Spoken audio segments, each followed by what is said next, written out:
விழுப்புரம் அருகே மின்சாரம் தாக்கி ஒருவர் உயிருக்கு போராடி கொண்டிருந்த நிலையில் அவரை மருத்துவமனைக்கு கொண்டு சென்ற பொழுது மருத்துவமனையில் மின்சாரம் இல்லாததால் அவர் சம்பவ இடத்திலேயே பத்திரமாக உயிரிழந்தார். என்ன என்ன எழவே அது? அதாவது என்ன சொல்ல, வால்பாறை அருகே உள்ள ஒரு பேக்கரியில் எக் பப்ஸுக்குள் முட்டை இருந்ததால் பரபரப்பு. சம்பவ உடனே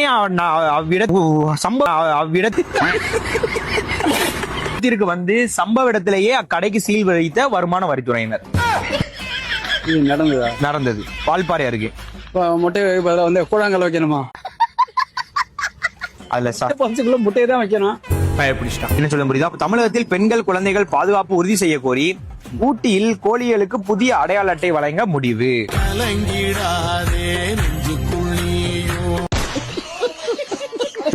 ஊட்டியில இருக்க கோழிகளுக்கு ஏன் அடையாள அட்டை மாற்றுதாங்க?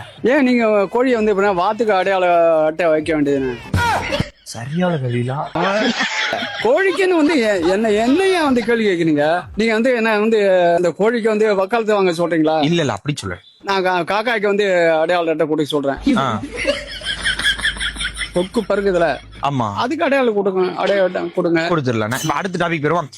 அதாவது தேனியில் ஆள் இல்லாத வீட்டிற்குள் திருட சென்ற திருடன் வீட்டில் உள்ள நகைகளை உரிமையாளர்களே எடுத்து சென்றதால் ஆத்திரமடைந்த திருடன் சாலை மறியலில் ஈடுபட்டார்.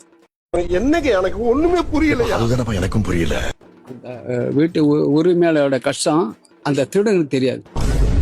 இல்ல, அவரு வந்து இந்த திருட போயிருக்காரு ஜெனியூனோ.